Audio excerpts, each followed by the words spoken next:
In simple terms, more people voted in the Maharashtra assembly elections than there are adults in Maharashtra. They not only refused to give us the videography, they changed the law so that now you're not allowed to ask for the video. That the election commission is compromised. It's very clear that there is something very wrong with the system.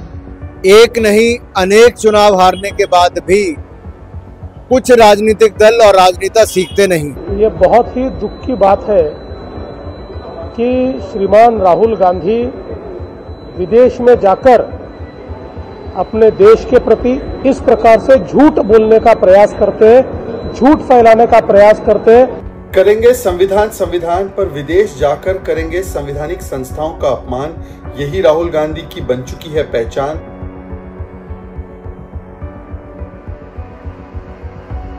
एक नहीं अनेक चुनाव हारने के बाद भी कुछ राजनीतिक दल और राजनेता सीखते नहीं। वो केवल ईवीएम, इलेक्शन कमीशन और लोकतांत्रिक प्रणाली इस पर प्रश्न उठाते रहते हैं। भारत को बदनाम करने का काम दुनिया भर के देशों में जाकर करते हैं, लेकिन भारतीयों के बीच में आकर वोट नहीं पाते। उनको एक बात याद रखनी चाहिए, वोट भारत की जनता करेगी। और जो लोग विदेशों में समय ज़्यादा बिताते, छुट्टी मनाते हैं और विदेशों में जाके भारत को बदनाम करते हैं, ऐसे राहुल जी और इनके साथियों से मैं कहना चाहता हूं, भारत को जितना बदनाम करोगे भारत की जनता उतना ही करारा जवाब देगी। ये बहुत ही दुख की बात है कि श्रीमान राहुल गांधी विदेश में जाकर अपने देश के प्रति, अपने देश के संविधान ने जो संस्थाएं तैयार की है उनके प्रति इस प्रकार से झूठ बोलने का प्रयास करते हैं, झूठ फैलाने का प्रयास करते हैं, भारतीय लोकतंत्र को बदनाम करने का प्रयास करते हैं, लोकतंत्र पर सवाल या निशान उठाने का प्रयास करते हैं। ये बहुत ही निंदनीय इस प्रकार से उनका काम चल रहा है।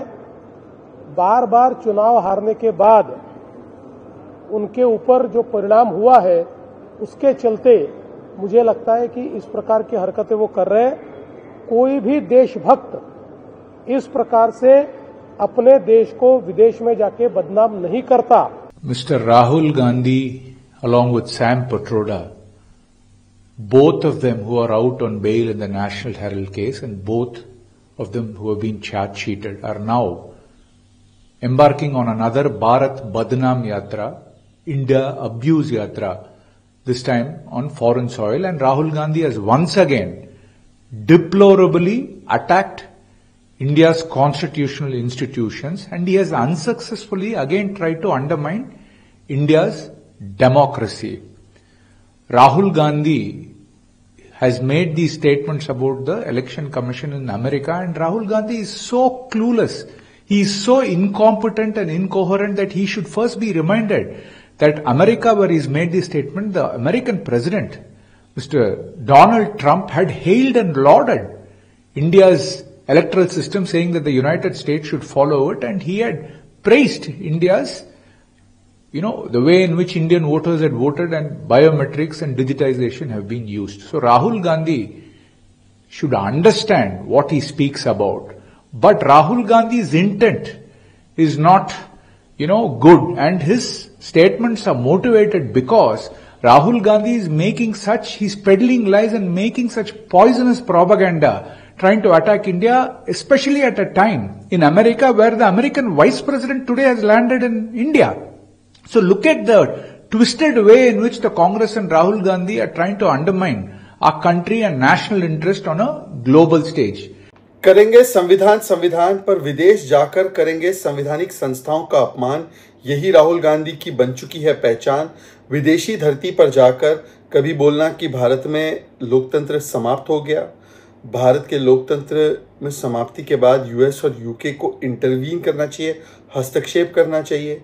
जुडिशरी बिकी हुई है, जुडिशरी ठीक से काम नहीं कर रही है। ईसीआई पर सवाल खड़े करना, भारत की हर संस्था पर जाकर विदेशी धरती पर सवाल खड़े करना, सेना से प्रूफ मांगना विदेशी धरती से, ये दिखाता है कि कुछ लोग मोदी विरोध करते करते अब भारत के विरोध में उतर आए हैं, और वो भी विदेशी धरती पर इस प्रकार की जुबान बोलते हैं। पूरी दुनिया भारत की इलेक्शन कमीशन और इलेक्शन प्रोसेस की वाहवाही कर रही है। अभी हमने अमेरिका में भी देखा, पूरी दुनिया में देखा। और ऐसे समय पर भारत के ही खिलाफ भारत की बदनामी की सुपारी लेने का काम राहुल गांधी और उनके इकोसिस्टम ने किया है। वही एलिगेशंस जिनको इलेक्शन कमीशन ने फैक्ट चेक कर दिया है तथ्य और प्रमाण के साथ, जो कहते हैं कि वोटर मैनिपुलेशन हुआ है, वोटर लिस्ट से मैनिपुलेशन हुआ है। 89 कंप्लेंट्स आई थी 9.7 करोड़ वोटर्स के खिलाफ। मतलब कि ग्राउंड लेवल पर कोई तथ्य इनके पास नहीं है। सारे जो क्लेम्स बस्ट कर दिए गए हैं इलेक्शन कमीशन के द्वारा, उनको केवल विदेशी धरती पर जाकर फिर से उठाना, ताकि भारत की संस्थाओं के खिलाफ संशय, डाउट पैदा किया जा सके।